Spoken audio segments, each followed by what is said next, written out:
Swayam Prabha. Digital India. Educated India.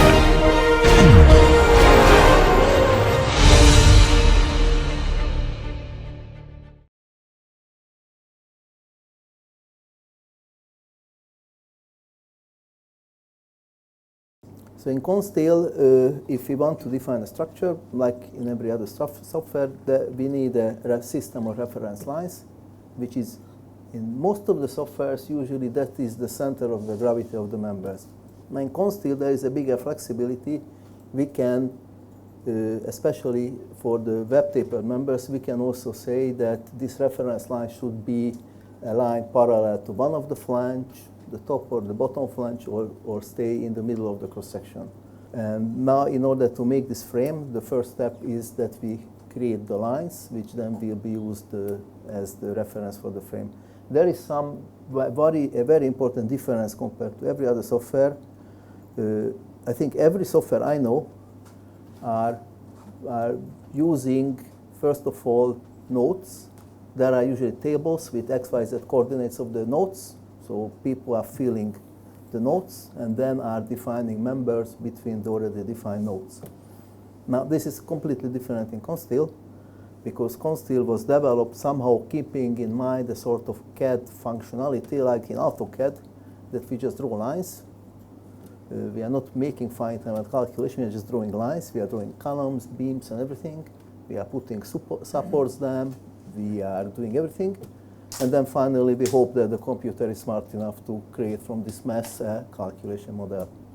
So that's why in Consteel we will always just draw members from, of course, from nodes to nodes, but each member has its own node.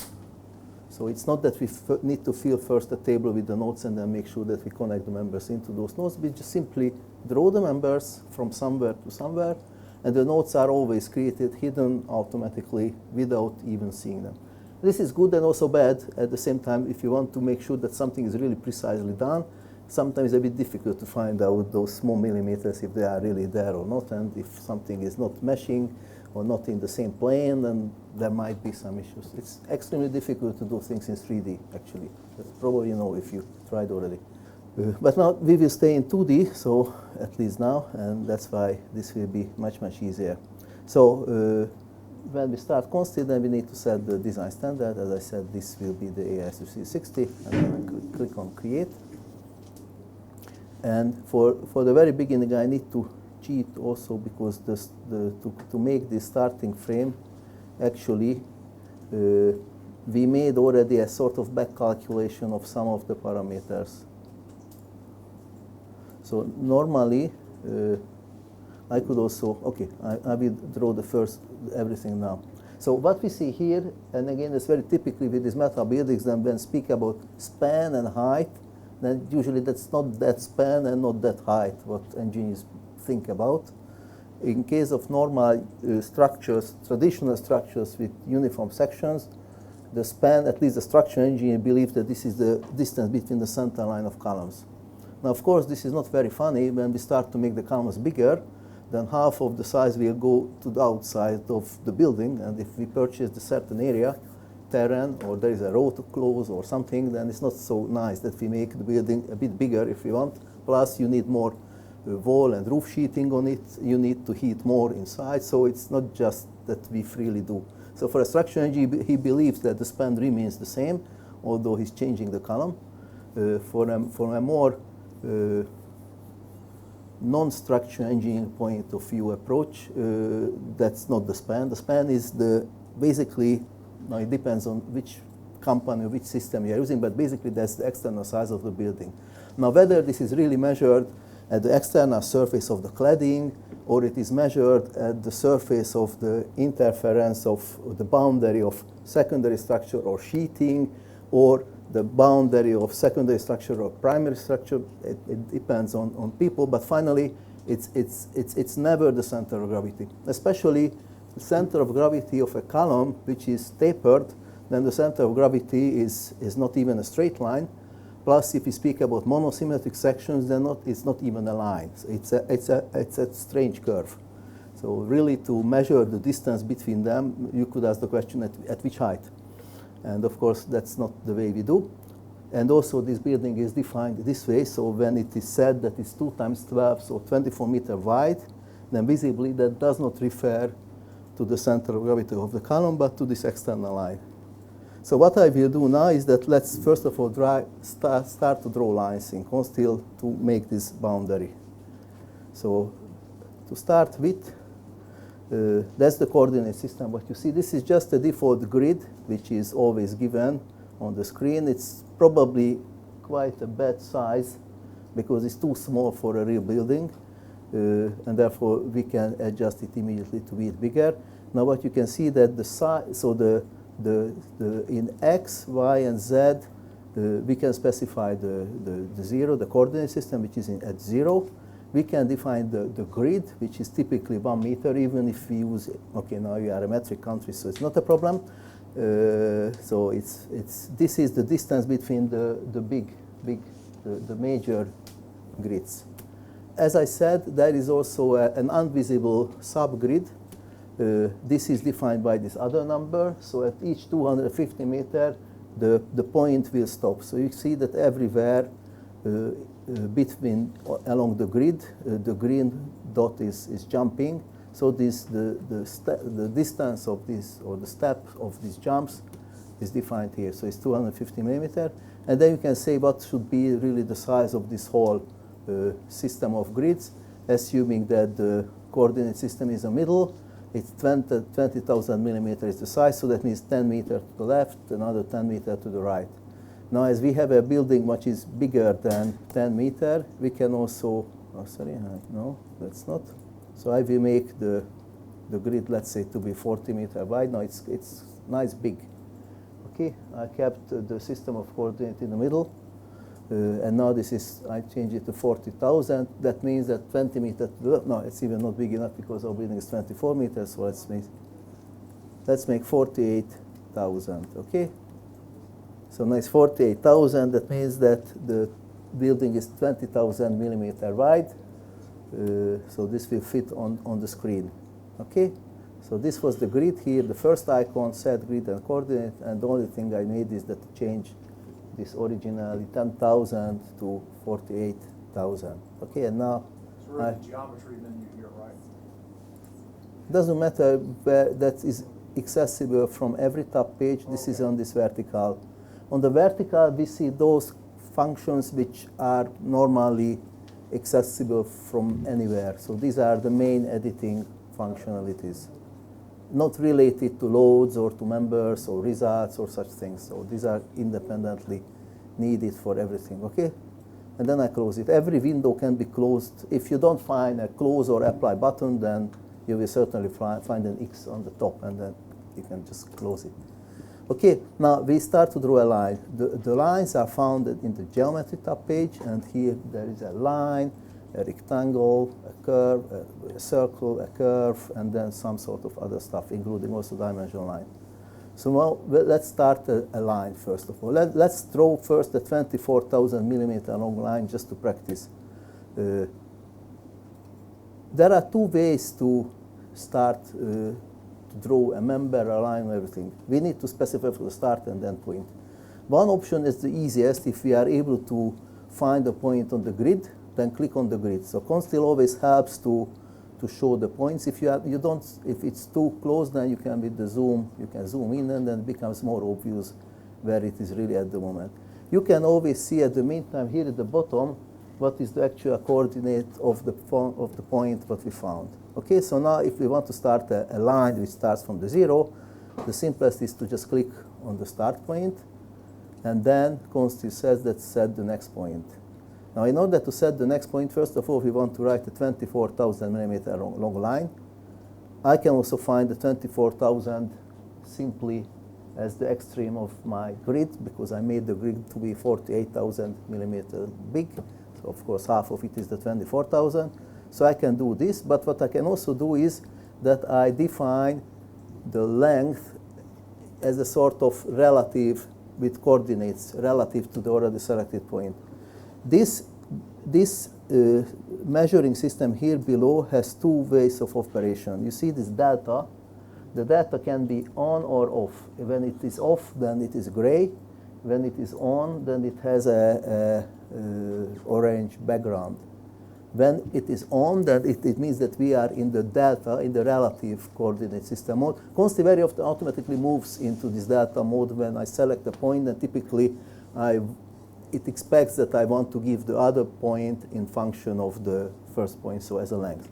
So what I can see that it's already in the delta mode, that at least what I typically do is that I come with my cursor in the direction I want to specify my line. I'm not necessarily going to the point which is really the end point. Now it's easy because 24,000 is a full number, but if it was 3,952, this you don't find on the grid. So you start the line just to fix the direction, and then in that case you see that the y and the z has nicely been set to 0. The x, it doesn't matter.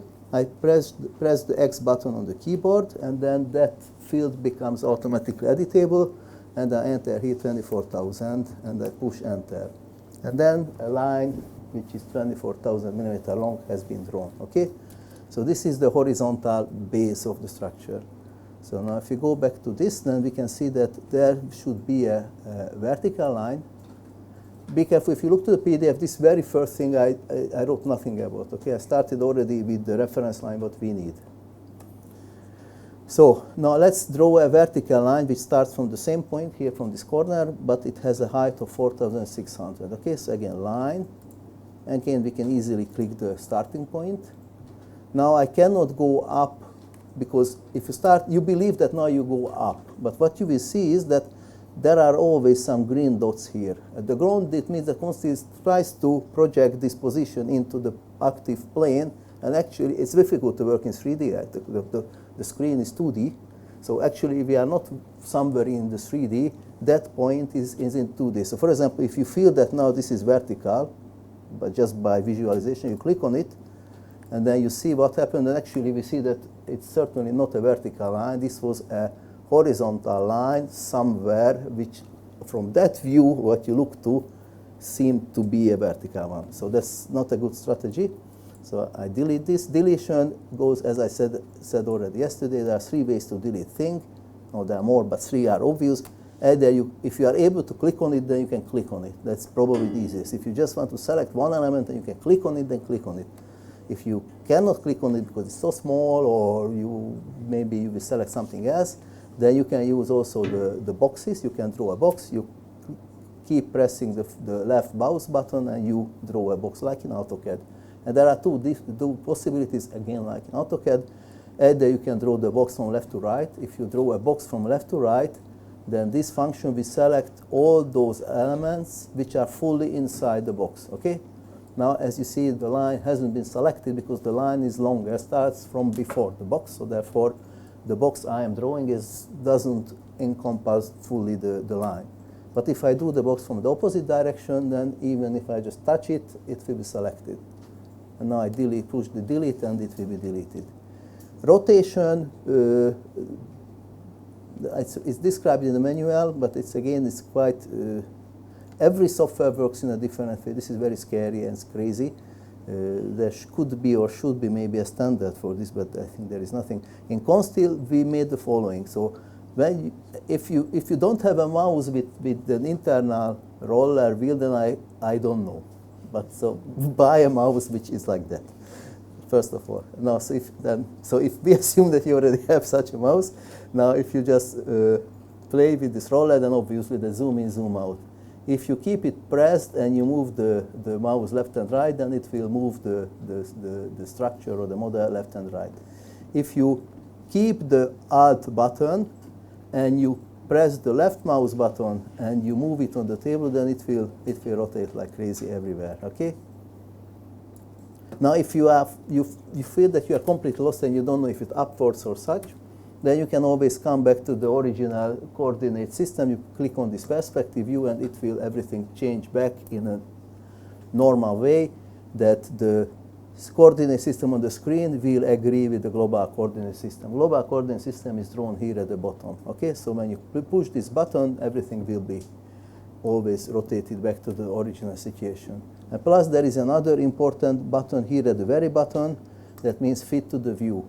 So if you have a big structure and you are lost somewhere, you click on it and then again the structure will fit into the actual screen. Of course now nothing happened because we already see the full line. Okay, now so let's try to make again now, but this time really a vertical line. So again, line, start point, and basically the best way to draw a vertical line is by the coordinates. We are again in the delta mode because the delta is orange.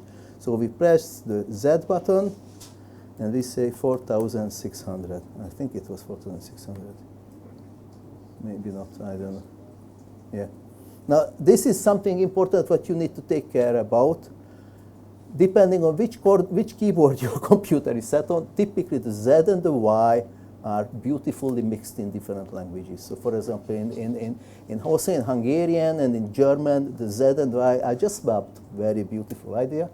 And the other funny thing is the point or the comma for the non-full number entered. So that's again, the Americans do this, others do the other, so it's a bit confusion. So it's always good to see where becomes that field editable. Of course, if you are just using with a certain Indian settings that you never change and never use anything else, then probably you don't have problem. On my computer, I think I have 5 or 6 different country keyboard sets, so that's a disaster. Okay, so now the line is vertical. We can check, we draw, we turn all around and we see that it's vertical. There is another way to see if it's really vertical, that instead of this perspective view, we can also see the top view. Now it's good because we see nothing from the line, so that's a good sign it's probably vertical. We can see from one side, and now it's vertical, and we can also see from the other side, and it's also vertical. Okay, so it's probably really a vertical line. Now let's copy this line to the other side. We could also draw one, but let's try to see what are the different functions. Again, I want to select the line. I can select by clicking on it, by drawing a box around it, so it's not selected. You can always see on the right side what is actually selected. If there is one line selected, then you see its properties. If you have selected more than one line, then you will see here between these symbols the number of the same type of object what was selected. And from the properties, you see only those properties which are common for the selected objects. If the selected object have maybe the line is different, then you will see that I think it's written they're different. So only those will be really recognizable which are the same. So if they are not the same layer, then you will see the layer name. If all the lines you selected are on different layers, then of course we cannot see right in one line what is the layer because it's different for the different selected line. Okay, so now we see that we have selected one line, so it's fine. So let's copy it. The copy can be found here on the right side as these different zoom and other functions. There is one which is called copy. There is also another which is move, so these are of course different. So let's go to the copy. And when we are in the copy, then we have a lot of possibilities to just, even if we selected some sort of objects, and if we didn't filter it nicely, we have still another chance here to somehow refilter or reconsider that not everything what we selected will be copied, only those type of objects what were selected. And in addition, we will have a vector for the displacement, and we can copy we can create not only just one copy, but we can also create several copies. If we want several copies, then with the same distance what we specified, as many times as the number is given, the copy will be made. Now we just one copy. It's always, the instruction is given what the user is expected to do. So set base point for the copy, and then I select the other line, easily the end line as the end. Here at the bottom, I can also always double check that the distance is correctly 24,000, and I click on the button. So now the vertical line has been placed.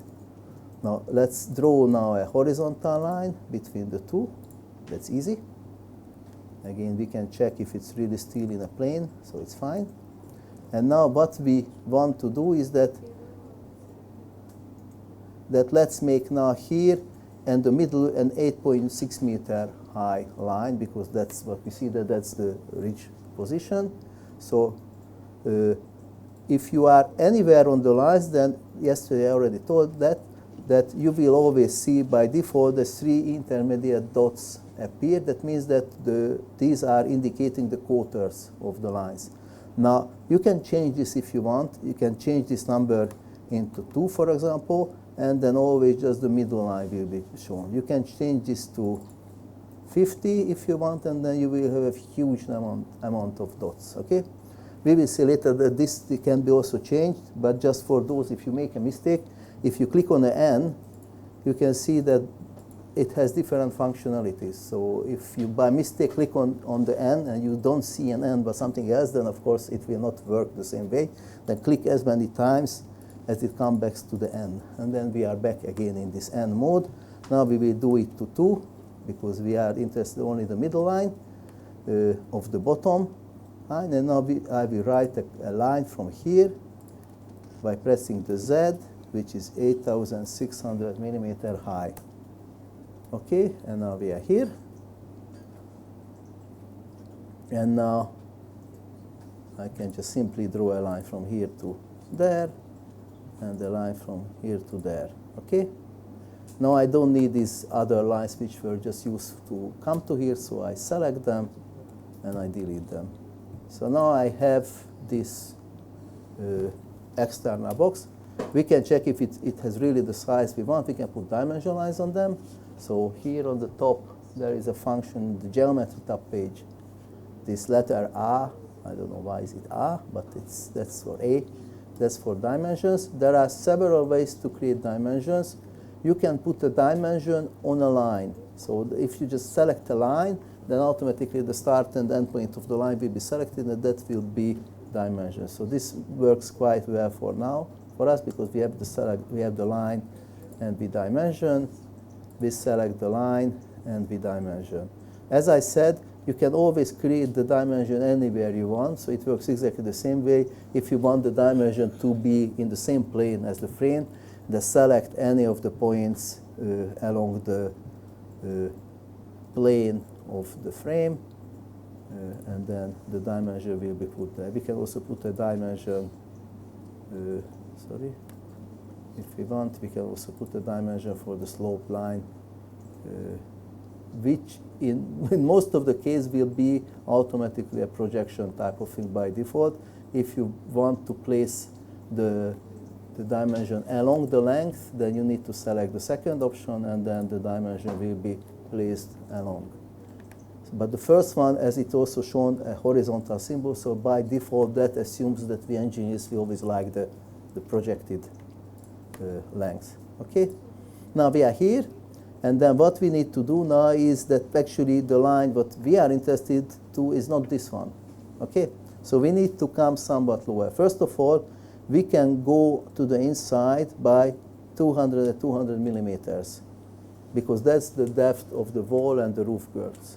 Okay, Consteel doesn't have nice shrink or other type of functions to make everything smaller by 200 millimeters, so we need to draw these additional lines. But we can also make copies. So for example, I can select this line and I say that I make a copy by this by X and 200.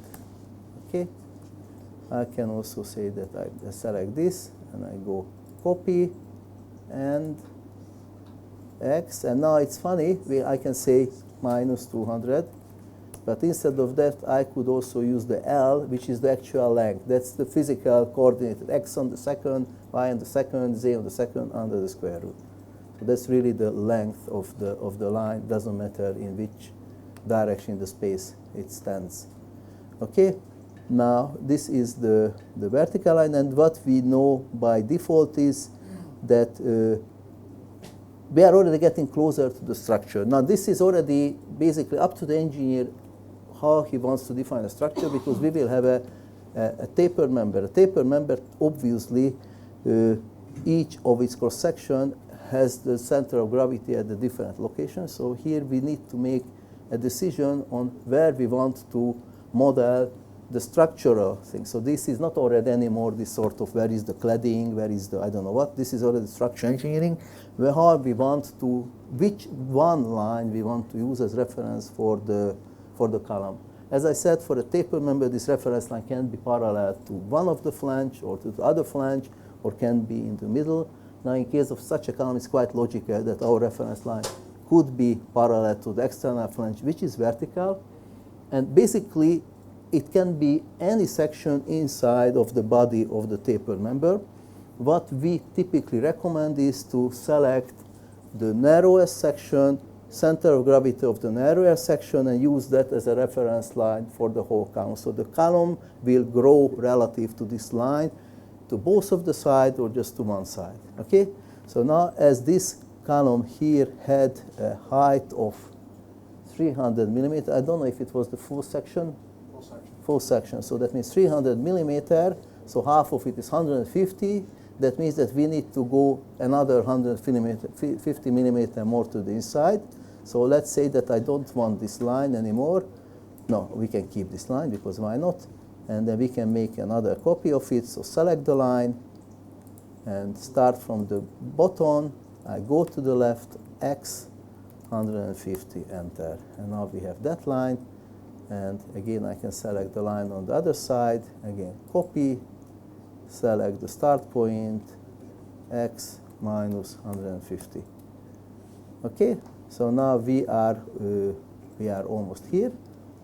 And then we are in the position to define the column, but we don't know what is the height of the column because the column will be also lower than the line. So therefore, we need to repeat this game also on the rafter. That is a bit more tricky. Most probably it's my limitation because if you come here, then you can see that we have a lot of snap points, including also a parallel line, but I need to admit that I don't know how to use this function. Probably I should read the manual once, but I never did. So I always do some sort of human approach to find the way to do it. So I always draw a line from somewhere in the plane, and I make that line to be perpendicular to that line. In order to be perpendicular,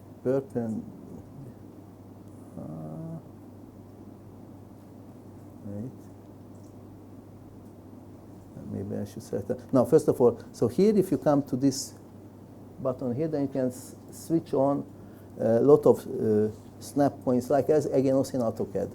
So you can find the end point of lines, middle point of lines, intersection of lines. As I said, there is such a parallel to that, which would probably be the one we need, but I don't know how to use it. This I also don't know how to use it. This is an extension. This I also don't know how to use. So sorry, but so I never use this. But what I often use is, of course, is this perpendicular one. So if I switch on the perpendicular, then Consteel, and then if I draw a line, then Consteel will find in the neighborhood of my actual position any possible positions where the line I'm just drawing would be perpendicular to the line which is closest to my cursor, and then we give that point with a different color.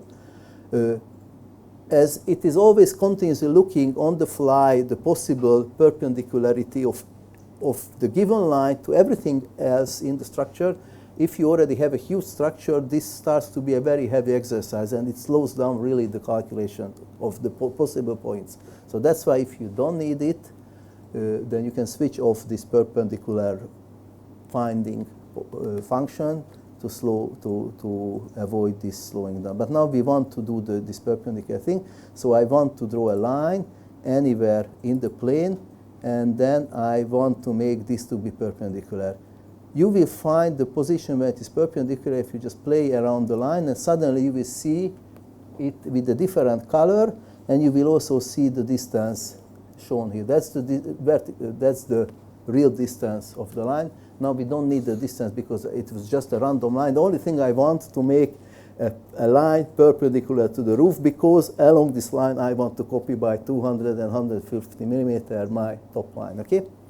So I will delete this line. Later on I will not need this, but I made this line here, and now it's perfect because I can select the line, and along this line I can make a copy of that by.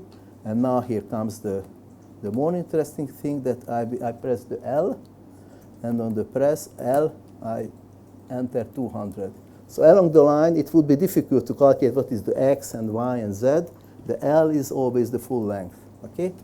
So I started to draw with the cursor along the line and select it. So and I will repeat the same to come down again, but now this time I will not use 150, but the top section has a height of 230 millimeters, so let's say it's 115. So now I select again, the line has been selected, and now I will copy it from here by another 115 millimeter. But as you come here, you will see that Consteel doesn't find the intersection. Why not? Because that's again a slow function to find, because Consteel will always find every possible intersection in the space. Now, if you have already a huge structure, that's one thing that you as an engineer, you believe what you are looking for, but this poor software doesn't know what you are looking for, so it's always finding all possible intersections. So when I select it, then there will be an X, and then X clearly is the intersection, so I click on it, I come down along the line, I press the L, and I enter 115, and I press enter. If I did well, which it seems that I didn't do well, 150, and now we have the line, okay? So now this is perfect because that's already the reference line we want, so let's delete this line which we didn't need. And now let's see two other functionalities immediately, how to mirror these lines in order to save the time we spent, or I spent, and you also. Are you able to follow? Where are you? You are already completely lost? That's another screen. Look to this one. No, it's the same. Sorry. The last line. The last line here, this. Should I delete them and go again? Okay, wait, I undo it too.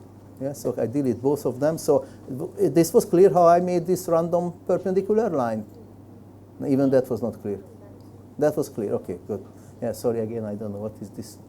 This yes, no, and no, yes. So I select the line. I come to copy again.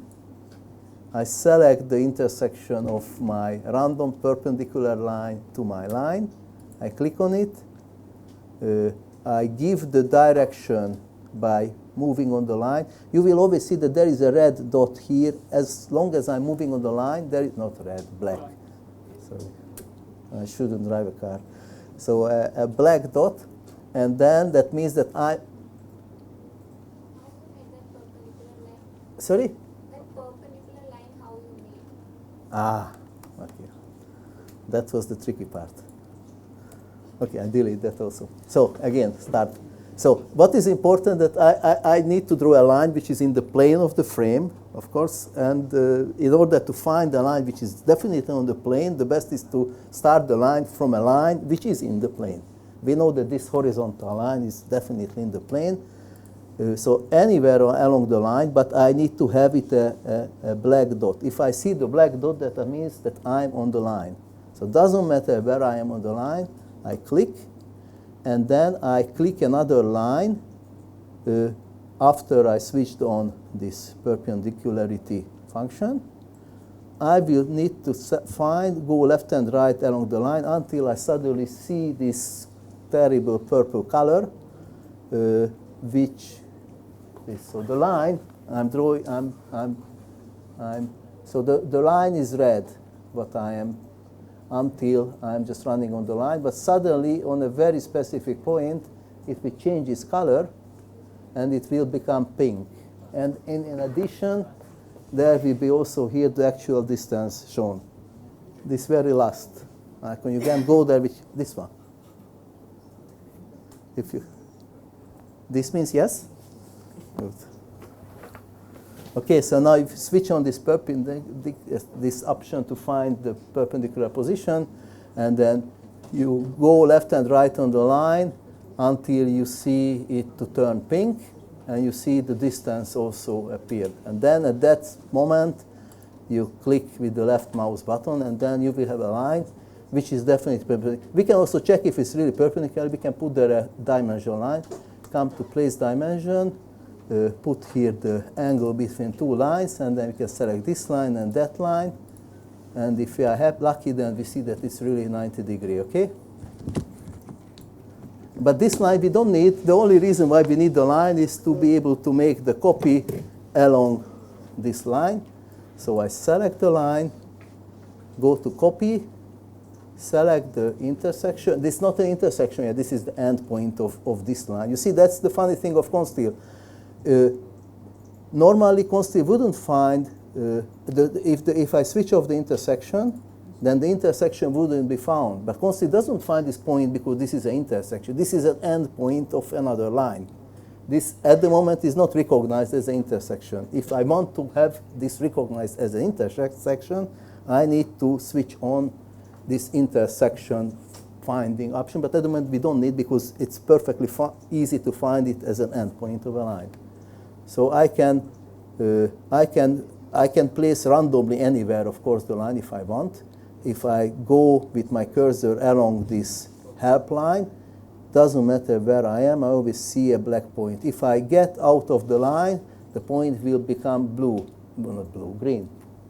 Again, if I click here, you may have the feeling that you are very close to the line, right? Because we are almost there. Let's see, I click it, and let's see where is this line. Oh my God, somewhere completely different, because actually it's not close at all. Immediately when the dot is green, that means there's the projected position somewhere on the XY system of grid.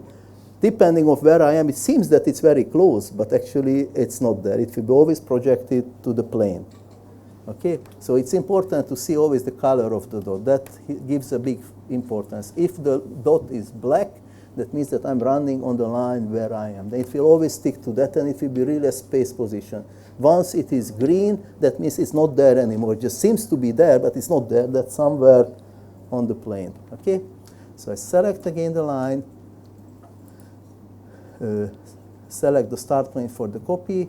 I select the end point of my help line, start to move with the cursor along the line to see it black. I press the L like length button on the keyboard and enter 200. When I select L, then this will become automatically visible. Only the three are continuously running. These are the running coordinates. This is not running because it makes no sense to calculate a length from somewhere to somewhere, but it becomes editable if I want. And when I click enter, then the line will be drawn at 200 millimeter. We can check if it's really 200. Let's put there again the dimension line, place dimension, and then we can create a dimension between. The first will be a dimension for a line in the projected X or Y dimension. The second will be the dimension of a line along the length. If I want to dimension this, this is not good. This is not the length of a line. The line itself is so long, so I need to make the line, the dimension between 2 points. So I can come here, the place dimension between 2 points, lengthwise. I can select this, but I cannot select the other because at the moment the intersection is not activated. That can be always, during a command, can be switched on or switched off. So I switch on the intersection, and I come here, and now I was able to find the point, and I'm able to put there the dimension. So now we see that it's really 200 millimeter away, okay? But we don't need the dimension line. That was only used for to see it. And now I select the line again, and I want to go from the intersection. The intersection needs to be switched on. This way I can find the intersection. I start along the line, I press L, and 115. Okay? Have you managed this time, or go back again? 115. That's the half of the 230. Do you want 150 there or half of 230? Half of 230. It's 230. 230. That's 115. And the ridge, right? Yeah, I could have played with the sinus, cosinus, but okay, 115. Let's do 115. Of course, that's not very precise because the question is, how is the section defined there? It's probably the section 230 is defined with the dimension perpendicular to the line in slope, so I should calculate the sinus, cosinus, but okay. It's a small mistake we do now. Okay, so 115. Point is showing in yellow color. What does it specify? The yellow what?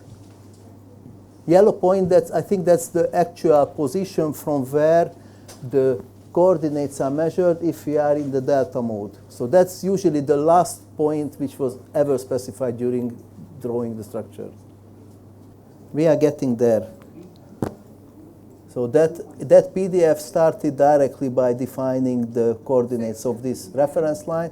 I just thought that probably it doesn't, it's not very logical if we have already seen the picture, then how to come from that to there.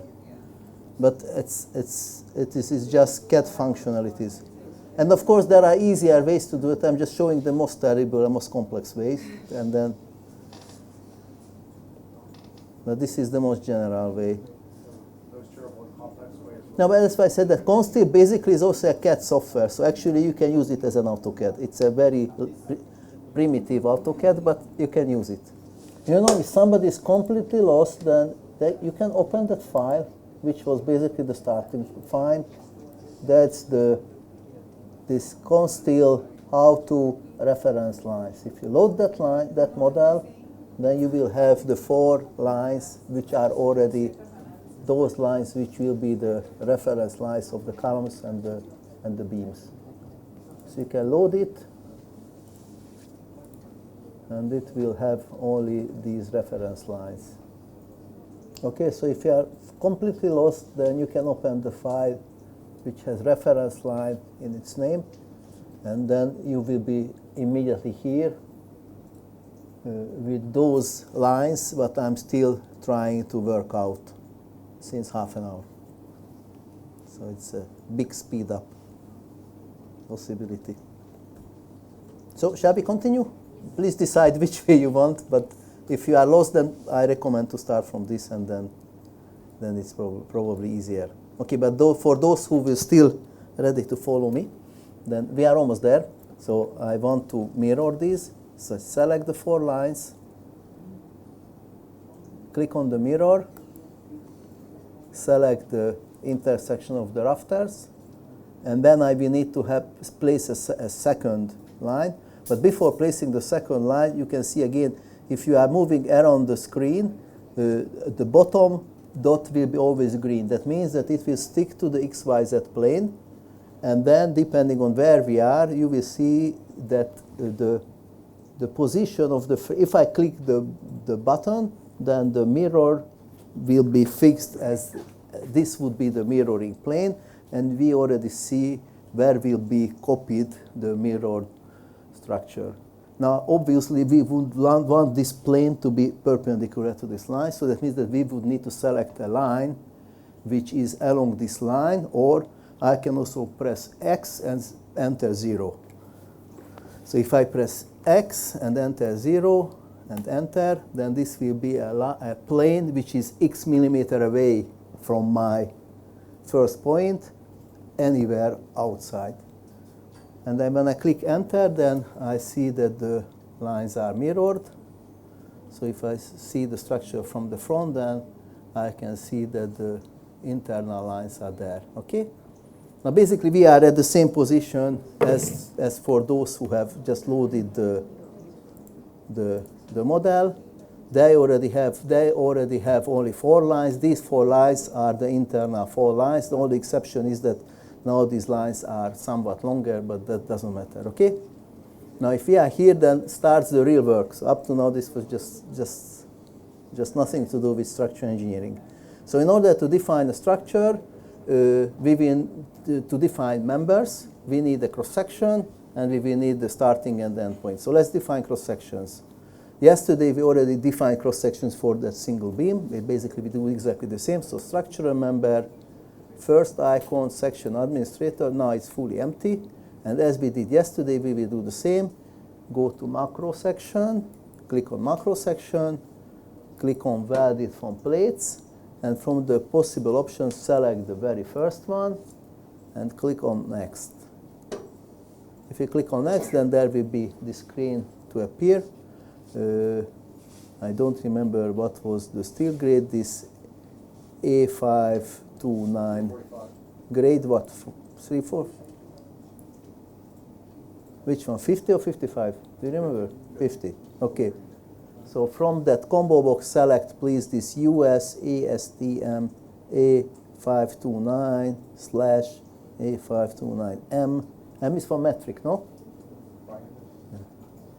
Grade 50, okay? And click on it, this will be selected.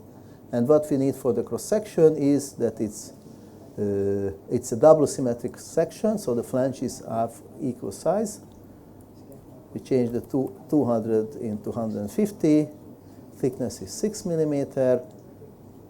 Height of the full height of the so total height of the section is 300. Important. Be careful. Those who are typically working with welded structure, they typically want to specify not the section height but the height of the web plate. This at the moment is not possible, so you need to deduct. Little H, and what we were doing was the distance between the insides and the flanges, but it's the total down here. Okay, so 156, 305, 156, and this USTM blah blah blah, grade 50 steel selected. I can change also the name to be in line column base. Column base. Okay, it can be any name you want. Probably only Latin letters. I never tried to use non-Latin characters, so if you use your beautiful Tamil letters, probably, I don't know. Okay, click on create, and then it will be here. At the moment it's enough, so let's close it. And I come to draw a member. I could use also the draw a column, but the column is a special member. It is always vertical, and I need to know its length. Now I don't know the length. I have my lines. I will find the intersection, but I don't know the line. So that's why I will not define the vertical column as a column, but I will define it as a general member. I select the section column base. We have only just one at the moment. All the releases we can keep the defaults. And the first option is to draw. Draw means that I will need to draw from where to where, but there are also other options. But at the moment I select the default draw. If it's not very well visible, then zoom in, and I select the bottom point of my line, and then the intersection to those lines. And then the beam column is positioned here. We can double check whether it nicely fits to our reference line or not, because that was our goal to attach completely to that line. So that's fine. And now if we want to draw also the rafter has a different cross section. Let's see what it was. Let's call it rafter ridge. Again, we will use as reference the shallowest part of the rafter, so that's at the ridge at the moment. And we define another cross section, so macro section, welded from plates, three plates, I section. Next, set the name to rafter ridge. Select again the same grade 50 steel, and for the section 156, 235, 150 and 6. Okay, and create. Okay, now close. And now once we have it, again go to the beam, define a beam, select the rafter ridge. Actually, Consteel automatically always puts the latest by definition sequence section into by default into the screen, into the dialog. So now it is fine, and we will draw from the top intersection to the bottom intersection. Okay, again we can double check if our top of the section fits nicely to the construction line, and then it's fine. Okay, now let's make it tapered, okay? In order to make it tapered, tapering is an add-on function. So it is always, first you need a member, a uniform member, which is defined in the traditional way, and then you can apply this command on top of such a member. Of course, you cannot put tapering on everything. So for example, you cannot make tapered angle, or you cannot make, I don't know what sort of thing. There are some sections we can do tapered, but especially an I section. Well, like we show it in hidden line view so you can see clearly what the sections look like right now, what the members look like right now. Depending on and this we already saw yesterday, so there are different type of representation. There is a line representation, there is this contour line representation, but there are also more solid-like representation of the sections. If we zoom in, then we can see that these are really I sections at the moment, okay? So these are nicely placed at the position we want. But now let's make them into tapered. In order to make them tapered.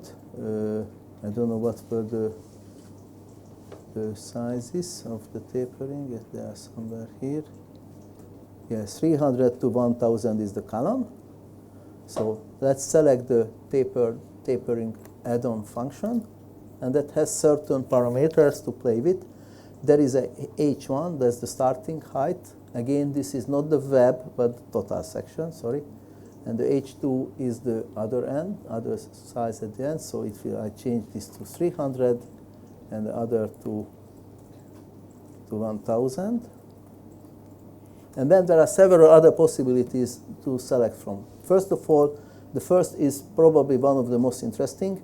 Here I can say that on this line, which I define my uniform member, how I want to position my tapered member. I can say that I want to define on this line to stay the narrowest section of my tapered member, the deepest section of the tapered member, or what I typically always do, that I use the original section on the line. The original section means that that was the very first section I calculated its position to be placed, and then later on I can change everything, but this very first section will be always kept, and that will be attached to the line. So I typically select always that one. And then in addition, what I can say is that when there is a tapering, then that should be applied to the flange which is on the negative direction of the local z coordinate, on the positive direction of the local z coordinate, or half to the positive, half to the negative. Okay, if you make a mistake, don't worry, you will see immediately on the screen if that's not what you want, and then you can undo and do it. But now this time we know that we will have to use the first for the column, and now I just simply click on the column, and what you see is that it will be applied to this column. Now let's see what is the importance of the first selection which was depending on this. So now if later on I want to change the tapering, so I can click on the member, and as I said, every member when I click, its parameters are visible here. So typically in Consteel, if you define something, then there is a definition dialog for the first time when you define something, and once you place it in the model and you click on the element again, then you don't have the same definition screen again unless this is a very complicated object. If it's a normal object with several parameters only, then we don't show the screen anymore, but we see in a much more compact way all the parameters in the table. Okay? So when I click on the tapered member, but I see immediately that there is a line, that's the reference line, which every member always has a reference line. There is here a member, that was my uniform member, and on top of it there is also this tapering add-on. So actually 3 objects are here altogether, and for the tapering objects I see its main parameter, the starting depth and the ending depth. So for example, if I change now the 1000 to 800, then what you will see is it's nicely the structure still sticks to the vertical line. All the changes will go to the inside. Okay, so that plane, what we with a lot of effort we managed to create, that will be now frozen. If I change the tapering, that will go to the inside, and the same with the rafter. If I change the tapering, that will go to the inside. Okay, so my external dimension will not be changed, and that's very important. And again, in a lot of other softwares, if you now start to change, then each time the whole structure is jumping left and right, and that's very difficult to play with. So I changed it back to 1000. And now also I do the same as necessary for the rafter. The rafter starts from 230 to 1000, so I click on the same object, I change the 300 to 230, I keep all the other unchanged, and I click on the line, and that will be also tapered. I will explain later on why, but we will split the member into 2, okay? And that's again, it's a new functionality to learn. I select the member, which is now one big long member, and I come to the geometry tab page. And in the geometry tab page, there is an icon with the scissor, and also the name is divide selected objects. So I click on it, and there are many options what to do. I can just simplest is I divide it into 2 equal lengths. Remember, that's what we need. And I click apply. And now we will see that we have now 2 members, each have different tapering. You see Consteel has calculated its parameters, so the tapering, so the end depth was calculated and inserted automatically as a parameter to the element. This partition, yes, that's the easiest. I'm happy to do this. So select it, geometry on the top, you find the scissor, click on the scissor, by default 2 is there, you just click on apply. So it's easy.